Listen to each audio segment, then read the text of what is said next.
we also discovered, kasi pinatingnan ko agad, kasi binanggit ni Bryce Hernandez, exact amount, nagbagsak di umano, and I'm saying this is just an allegation, di umano ni Senator Estrada sa Bulacan, doon sa first district kung saan.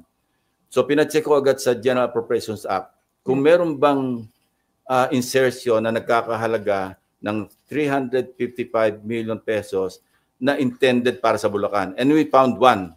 Meron talaga insertion na wala sa House version, pero lumabas ito do sa after BICAM. So maliwanag na either sa Senate version or sa BICAM yun na insert. Kung meron confirm na merong 355 million pesos na talagang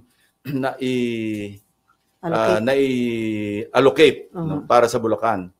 And we went further, meron ng 5 projects identified na award na, out of the 355 million. Now, my team or my teams are checking kung ano yung status ng mga at least 5 projects na yon na hindi pa namin alam yung amount. Madali makita yon kasi nasa website naman ng DPWH.